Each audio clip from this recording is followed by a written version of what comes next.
la revue de presse hebdomadaire.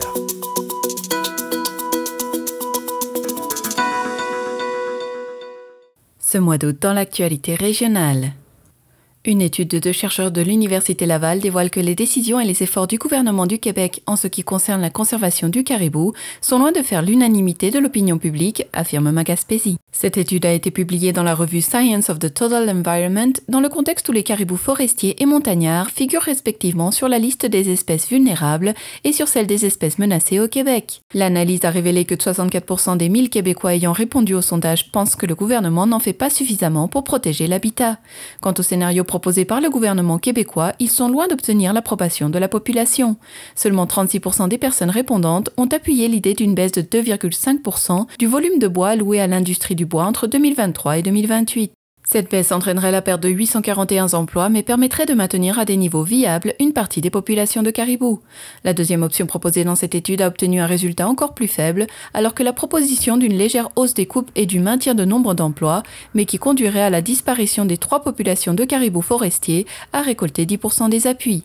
Lorsque les participants ont appris qu'aucun des 2 scénarios ne suffirait à arrêter le déclin du caribou, plus du 3/4, soit 76%, jugeaient la situation inacceptable et 83% souhaitaient davantage d'investissements gouvernementaux. Devant les disparités régionales et les nombreuses hausses injustifiables du prix de l'essence, le député de Matane-Matapédia incluant la métisse Pascal Bérubé rappelle l'importance de mettre en place un bureau québécois de la concurrence pour enquêter et infliger des sanctions pénales aux acteurs du secteur des énergies fossiles, nous annonce l'Avantage gaspésien. Selon M. Bérubé, le premier mandat de ce bureau serait d'enquêter sur les pratiques des différents acteurs du secteur des énergies fossiles afin de contrôler les variations des prix à la pompe. Le député mentionne que le Parti québécois croit qu'il faut davantage que des actions ponctuelles pour lutter contre les variations inexplicables des prix. Seul un bureau québécois de la concurrence exerçant une vigilance constante sur le secteur peut entraîner un déchangement durable au bénéfice des Québécois. De plus, son parti réitère l'urgence de sortir le Québec de la dépendance au pétrole en augmentant les quotas de la vente des véhicules zéro émission, tant pour des raisons environnementales qu'économiques. Pascal Bérubé salue également l'intérêt soulevé par cet enjeu auprès des députés caquistes en Chaudière-Appalaches et en Gaspésie. Le député insiste également sur la nécessité d'agir fermement et rapidement pour électrifier le parc automobile québécois. Selon Magaspésie, Tourisme Gaspésie, en collaboration avec le ministère du Tourisme, a annoncé un investissement de 265 900 $ afin d'appuyer la réalisation de 6 projets touristiques dans la région de la Gaspésie. Cette aide financière a été attribuée dans le cadre de l'entente de partenariat régional et de transformation numérique en tourisme de la Gaspésie 2022-2025, un programme qui vise à renouveler et à bonifier l'offre touristique de la région. Le projet de l'organisme Chalet Nautica Gaspésie pour l'implantation de 5 nouveaux chalets pourra compter sur un soutien de 75 000 $.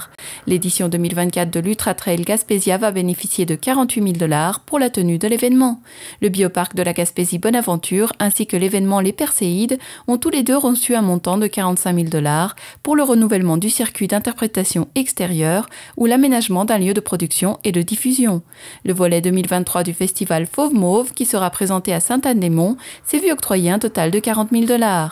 Finalement, l'hôtel Baker de Gaspé est le récipiendaire de 12 900 $ pour l'installation d'outils de gestion numérique.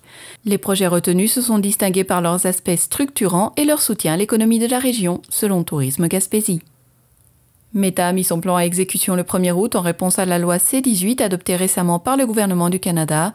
La maison mère de Facebook a déjà commencé à bloquer l'accès aux nouvelles partagées sur ses plateformes au Canada, nous indique l'Avantage gaspésien. La loi sur les nouvelles en ligne adoptée en juin par le fédéral exige des géants du web qui indemnisent les médias canadiens pour la publication du contenu d'information de ces derniers sur leur plateforme. Refusant de négocier un partage de ses revenus, Meta a plutôt décidé de se conformer à la loi en bloquant l'accès aux nouvelles canadiennes sur ses réseaux sociaux, et ce à partir du 1er août, alors que la loi n'entrera en vigueur qu'en décembre. Concrètement, cela signifie, une fois le blocage complet, qu'il ne sera plus possible pour un internaute de voir les articles publiés sur la page Facebook d'un média. L'internaute sera également incapable de partager sur les plateformes de Meta du contenu informatif en provenance d'un média canadien. Luttant contre la désinformation et contribuant à une démocratie saine, les médias se doivent adopter de nouvelles plateformes afin que le lectorat ait facilement accès à du contenu crédible et de qualité. La 40e édition du Festival en chanson de Petite-Vallée est une fois de plus couronnée de succès avec la présence de quelques 15 000 festivaliers, peut-on lire sur Radio Gaspésie. C'est ce que confirme le bilan de l'événement d'une durée de 10 jours qui aura été marqué par la présence d'artistes autochtones au sein de sa programmation, selon le grand Manitou du festival Alain Côté. L'édition anniversaire aura réuni un jumelage d'artistes déjà établis et ceux et celles de la relève. La sélection de spectacles a également permis à quelques 250 jeunes gaspésiens de la petite école de la chanson de chanter en langue autochtone pour célébrer le passage de Florent Volant et du chanteur Richard Séguin, les artistes passeurs de cette année. Déjà, l'organisation du festival en chanson élabore les particularités de la 41e édition de l'an prochain qui réservera une place particulière aux artistes féminines. Bien que la saison des vacances estivales et des festivals est toujours bien vivante, le ministère des Forêts, de la Faune et des Parcs tenait à rappeler quelques informations pratiques à l'approche de la période de récolte de bois de chauffage, nous dévoile l'Avantage gaspésien. La période officielle de récolte de bois de chauffage sur les terres publiques s'étend du 24 août au 5 novembre en Gaspésie. Entre ces dates, des teneurs de permis peuvent récolter un maximum de 22,5 mètres cubes ou 18 cordes de 16 pouces. Le prix a été fixé à 1,70 $ plus taxe le mètre cube, et ce pour tout type d'essence d'arbre. Il existe deux types de permis, soit celui à l'usage domestique destiné aux particuliers, aux pourvoiries, aux réserves phoniques et aux ZEC, et ceux à vocation commerciale. Pour les gens désirant obtenir un permis à des domestiques, ils doivent remplir une demande à l'un des points de service du ministère des Forêts, de la Faune et des Parcs. Le demandeur devra alors indiquer la quantité de bois souhaitée, la période et l'endroit prévu pour cette récolte. De plus, le demandeur devra remplir une déclaration à l'effet que l'usage de ce bois servira strictement à des fins personnelles.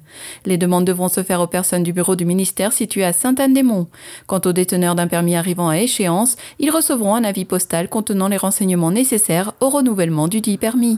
Pour de plus amples informations, on peut consulter le site internet du ministère des Forêts, de la Faune et des Parcs dans la section Permis d'intervention et autorisation.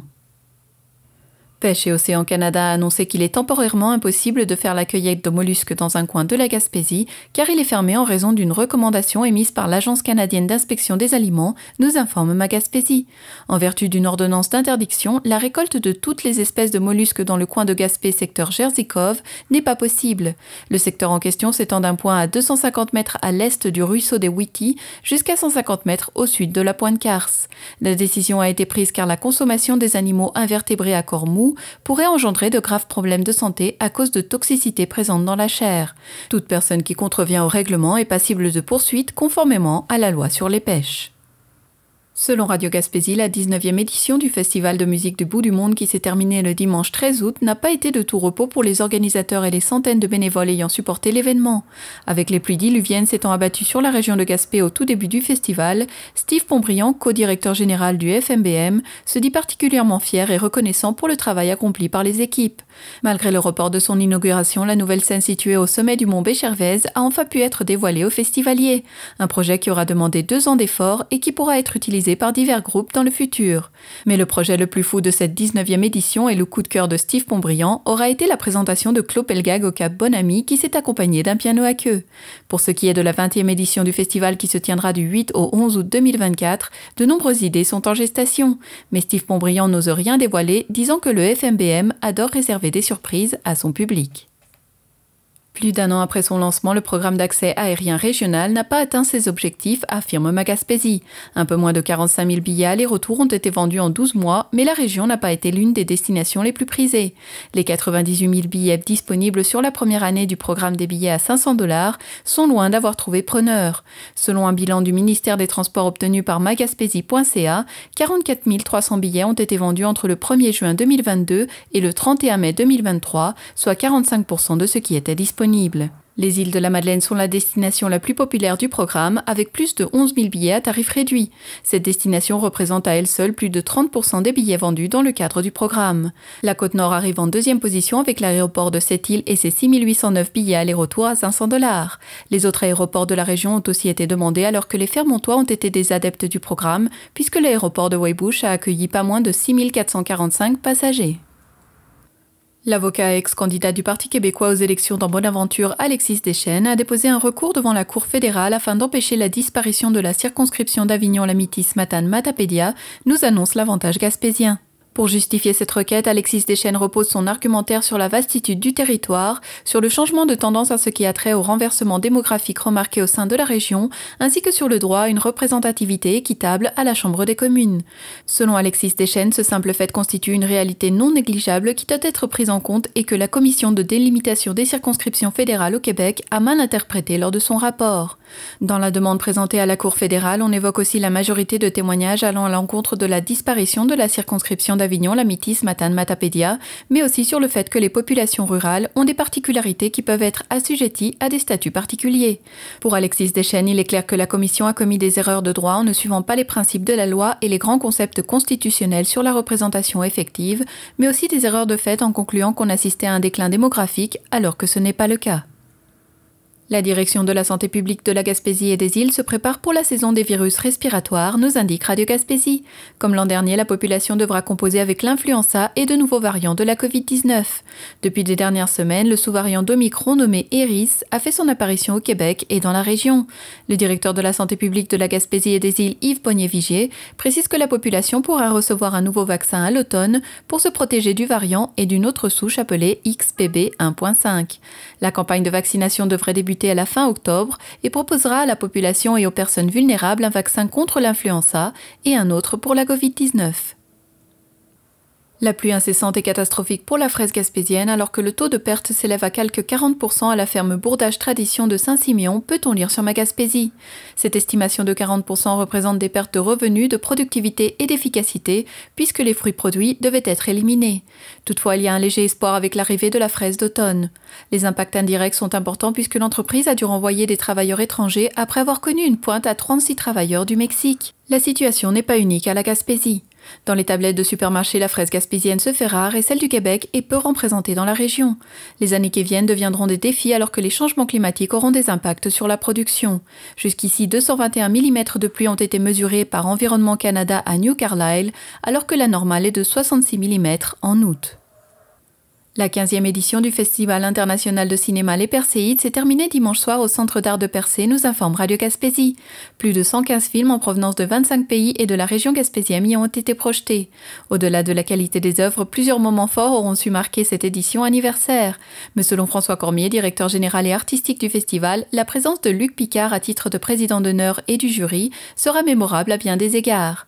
Pour une première fois, des films étaient présentés dans 3 salles de projection à Percé et Gaspé. François Cormier estime que cette nouvelle approche a permis de rejoindre un plus grand nombre de cinéphiles et de développer une nouvelle clientèle. La 16e édition du festival Les Perséides se déroulera du 19 au 25 août 2024 et François Cormier se prend à rêver d'un festival transgaspésien. Voilà qui complète vos informations régionales dans les médias locaux. Vous écoutez votre reflet d'ici. Revoyez tous nos reportages sur notre site Internet.